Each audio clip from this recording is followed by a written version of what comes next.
Have you ever found yourself obsessing over someone at work? Maybe it feels like you can't shake those feelings. Is it a crush? Is it something else? Today, we are going to dive into this all too common experience of limerence in the workplace. I am going to psychoanalyze a role play with a client named Melissa. It will demonstrate how limerence can be traced back to our early childhood wounds. In this case study, we'll explore how cognitive restructuring and psychodynamic techniques can help us navigate workplace limerence. After each therapy session, I'll demonstrate how we will break down the core beliefs and attachments using the theories of three key figures: Ellis, John Bowlby, and Donald Winnicott. I'll be providing worksheets that I will be going off of and I created for this video in particular. The exercises that I work off of in these sessions are actual therapy techniques that you can use, but it doesn't substitute therapy.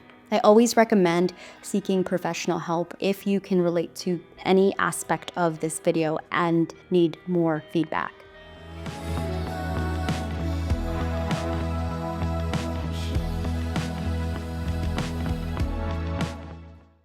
If you're new to my channel, my name is Adele. I'm a licensed therapist and I analyze codependency, limerence, and any relationship issues. If you like what you're watching, don't forget to like, comment, and subscribe. Let me know in the comments, what can you relate to in Melissa's story? Just for the record, there is no official diagnosis for limerence or any universal definition. Not even the seminal work of Dorothy Tenov, who coined the term within psychology that we know of today, really was able to capture limerence just based on one thing. Tenov identified behavioral patterns that were common among people who suffered with limerence. While limerence lacks a diagnostic label, its symptoms resemble obsessive, intrusive thinking and a deep attachment. These symptoms are similar because they are more distressing than your common crush. It affects relationships and someone's own mental well-being. Fortunately, evidence-based approaches proven effective for similar symptoms can address these challenges, and that's what we're going to be looking at today. I also like to mention that not everyone believes that limerence should even be classified as a mental health condition. In fact, some folks view this experience as inspiring, even transcendental. That is, following the anxiety and the obsessive nature of it, perhaps when it starts to fade. We'll explore that side of limerence as well when we look at Melissa's story. Before we get into the sessions with Melissa, I want to share Dr. Tenov's own words about this dichotomy. She wrote, "Love is irrational, whether you call it a mental illness or sublime spirituality. You behave in love in ways that do not represent your own true best interests.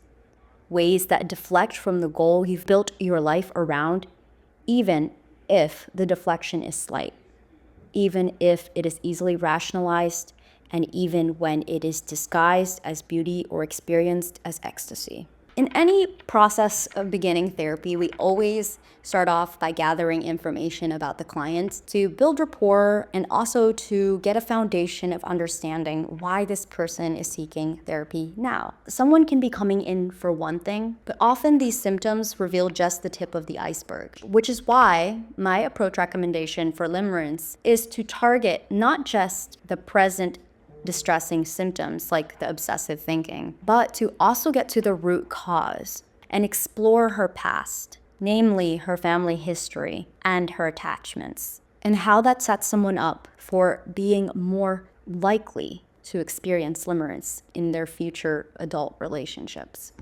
If you don't read the disclaimer, I will point out that Melissa is not a real person. She's a depiction of some of the common themes and challenges that someone might go through in the case of limerence. And again, it's not based on a specific person, but specific things I have observed in cases and online. Let's begin. Melissa is a 27-year-old woman who is a new mother, works in marketing. She's happily married for 7 years, been college sweethearts with this man named Tom. She describes the relationship as easy and stable. The client's main concerns and reasons for seeking counseling is because she's experiencing a lack of concentration at work, insomnia, and overall feelings of sadness. When she went to the doctor, her doctor suggested that it was postpartum, and returning back to work is difficult for this reason. As I continue to talk with Melissa, I learned that her sadness has a different quality to it, one that is existential, one that depicts grief and longing. As her story unfolds, and as many of those who experience limerence and who don't know how to name it, we learn that the circumstances leading her to seeking therapy lined up with the meeting of her coworker, Peter, with whom she had started distancing herself from. She admitted that she felt she was developing strong feelings for him. She felt ashamed because these feelings were, in some ways, romantic. But she knew for certain she did not want to leave her husband, Tom. Yet, she couldn't understand why she couldn't stop thinking about Peter. Once we identified that this was a case of limerence, we utilized rational emotive behavior therapy to detangle some of the distorted thinking that contributes to the present disturbances. Before I show you this technique, let me share with you an interview by Jeffrey Mishlove and the founder of Rational Emotive Behavior Therapy to give us a briefing on his theory and how it works. Well, if I could get to the kernel of your thought, it is basically that whatever happens to us in life, it's not totally responsible for our emotions. Right. It's partly, it contributes to it. A, activating events contribute to C, consequences in our gut, but it's B, our belief system, our philosophy, which mainly, largely, or certainly in great part, makes us feel and think the way we do, especially think and, I should say, behave the way we do, especially in a disturbed manner. We disturb ourselves. What I like about Albert Ellis's approach in combination with psychoanalysis is that it moves towards action-oriented techniques, because it is important to know the root cause of these attachment histories that we will later see. But it's also important to try techniques to deprogram what keeps a person stuck in the obsessive thinking. Albert Ellis was a former psychoanalyst who understood what many philosophers knew, which is that how we perceive and interpret our reality greatly impacts how we interact with them. Here we will see how Melissa began to feed her limerence. I want to start off by asking you, what situation or event caused the limerent feelings and thoughts? He was kind of a new coworker, at least to me, since I just came back from maternity leave. I thought nothing of him at first, but then he suddenly took interest in my photography, which I don't really like to show anyone. But apparently he wanted to learn how to take pictures. He's kind of an artist too. So what went through your mind when he told you he was an artist and he was curious about your photography? Finally, someone sees me. As long as he's in my life, I feel special. So you felt seen. What emotions did you feel? Maybe rate the intensity, 1 through 10. A 7 or 8. I could only describe it as alive. Maybe the closest thing was feeling a sense of awe, like an overwhelming feeling of happiness. What evidence supports this thought? The thought that he sees me, well, Yes. he complimented me, said I was really talented, and asked if I could help teach him. And every time we met up, I mean, it was amazing. It was like we had a special bond. Also, he shares a lot about his art and dreams with me, too. I feel like he's pretty vulnerable with me. Now I'm going to ask you this. What evidence do you have that contradicts this thought? He's a really friendly person to everyone, so he could just be saying that to be nice. Also, he's never really directly expressed any special feelings for me. What's a more realistic and balanced thought? Maybe he genuinely likes my photography and thinks I'm talented and wants to learn from me. Also, it could be that he feels comfortable talking to me, but that doesn't necessarily mean anything more than that. As with any cognitive restructuring technique, it's not going to be an automatic fix because the mind and the stories that we weave happen unconsciously automatically.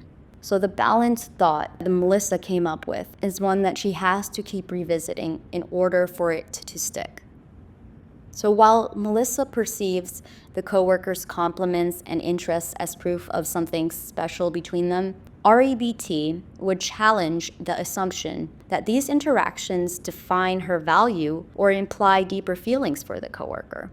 In other words, just because he compliments her and that makes her feel good doesn't exactly mean that they have a special bond or that she is more or less valuable as a person because of that. For the second exercise, we are going to look at a very common, difficult aspect about limerence, which is the fantasies. Prior to naming this as limerence, we only vaguely understood that her lack of concentration and insomnia was related to work. These fantasies start to give us more understandings and clues about the core attachment needs, what we yearn for in relationships, both in the present and from our earliest experiences. Melissa's description of her feelings around Peter really highlights the themes that psychoanalyst Donald Winnicott associates with the false self. Let's listen to how this unfolds in the session. What idealized thought do you have about him, about Peter? What kind of fantasies? If we were together, I'd finally get to be my true self. So, how much of that is based on fact versus assumption? To be honest, it's kind of hard to explain. I just feel like for once someone sees this creative side of me and admires that. If we were together, I'd be free to be myself. I don't have to be anyone else. And it kind of sounds selfish, but I don't have to be a mom or a wife, just myself. What evidence do you have that this outcome would happen if you guys worked together? He talks about wanting to live out his true self. He has a desire to be free from the corporate world, but he's never said he wanted to do that with me. So, probably not likely. Well, let's consider what's another possible explanation for Peter's behavior. I guess that he could just feel really comfortable around me, that he's willing to be vulnerable with me because we have a lot in common and I make myself available to listen when he needs someone to talk to. So really, he probably just sees me as a good friend. What's another way to think about this that reflects the actual evidence and doesn't rely on the fantasy?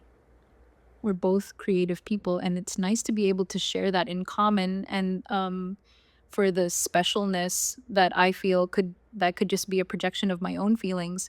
Basically, what I'm feeling is maybe what it feels like to actually allow someone in. As Melissa becomes closer to Peter, she starts to feel more herself, which makes sense. And it is often something that many people who experience limerence come to realize if they want to have a more grounded and realistic perspective on what is happening. It is that emotional intimacy doesn't always mean romantic interest or intimacy. More than that, she's starting to uncover her unmet needs, perhaps in her current relationship. Let's hear it in Winnicott's own words. The false self sets up as the real, and it is this that observers tend to think is the real person. In living relationships, work relationships and friendships, however, the false self begins to fail. In situations in which what is expected is a whole person, the false self has some essential lacking. At this extreme, the true self is hidden. The false self defends the true self. True self is allowed a secret life. In Melissa's case, her limerent fantasies seem to signal a longing for something that is missing, whether it is her sense of freedom to exercise her creativity, to be her authentic self. This theory that Donald Winnicott proposes is that our false self develops as the defensive structure when our early environment fails to be consistently responsive and attuned to our needs. We have to be compliant to the needs of our environment that hide our true self. As we move into the next session, we will delve deeper into what specifically happened, what went missing in Melissa's early childhood experiences that could have led her to hide her true self. By uncovering the roots of these core beliefs, we can help ourselves understand and reconnect with our true self, the part of us that often gets illuminated when we are in the ecstasy of a limerent episode. The last part is a core belief exploration. In this core belief exercise, we will see how attachment plays a big role. Our core beliefs are deeply rooted in our early attachments, and we'll see in this final session how Melissa came to understand the effects that her parents' early separation had on her ability to connect in future relationships. What core belief do you have that is fueling your limerence? No one understands me like he does. Do you know where this belief might be coming from? Definitely my parents' separation. My dad had an affair. My mom went into a deep depression after that, so I made sure not to get into any trouble. I knew my mom wouldn't be able to handle that. Photography to me was my escape, and it was the only thing connecting me to my dad. He bought me my first camera. As I got older, he came around less and less. I also think it's what fueled the intense crushes I had growing up. But I just remember never let myself get too close. I didn't want other people to see how messed up my life was. I really felt like no one, especially my friends, would relate to me, let alone understand. What evidence do you have that challenges this belief that no one understands? I could say that. I keep a lot of things to myself, and I'm realizing now that I do that to protect myself. But because of that, it would make sense why people might not understand me the way I think Peter does. Like I said, I've shared a lot with him. Could you say more about what challenges this belief? Perhaps more on the relationships in your life. Well, with my husband, like I said before, he's always been my rock. He doesn't really force me to open up or anything. He truly accepts me for how I show up, but I guess just because I never share my creative side with him doesn't necessarily mean he doesn't understand me. And as for my mom, I could try and see if we maybe can talk more about the past. I think that would help me challenge this belief. What belief would help you live a more fulfilling life? If I want to be understood and if I don't want to feel so lonely, I have to risk opening up to people. As both John Bowlby and Donald Winnicott proposed, the development of the self occurs within the framework of relationships. Bowlby emphasizes that maternal deprivation causes the young child to experience separation anxiety. This lack of secure attachment can impact the way someone is able to authentically connect with others as themselves. It seemed that Melissa had to be compliant to her mother's needs and not trouble her mother because of her mother's depression. Winnicott talks about the good enough mother. And in this case, it seems that her mother, in many instances, was unable to meet her needs, which in turn led Melissa to hide some of her more authentic parts. John Bowlby points out in his attachment theory that there are various factors that can contribute to the way that child attaches. It could be anywhere from the caregiver's sensitivity and responsiveness to the kid's temperament. I bring this up because it is a very complex process. And so I highly recommend going to a psychotherapist if you are interested in learning about how the biological and environmental conditions shapes an attachment. In our work, we are concerned not only with the existence of these attachment desires and proclivities, but also with differential development. Why is one person given to squelching out all those feelings and becoming compulsively self-sufficient? Why is another person constantly anxious about attachment relationships, over-dependent, so-called? In Melissa's case, we learn that her past experiences with her mother and even her father left a lasting impact on her capacity to be emotionally transparent and vulnerable with people closest to her. It takes us back to her describing her relationship with Tom, her husband, which was stable and easy. But like many people who are avoidant, Melissa may have only been scratching the surface of her relationship to maintain control and to avoid any conflict. Here are some of my closing thoughts. Melissa's limerence episode highlighted the important truth, the areas in her life where vulnerability was missing.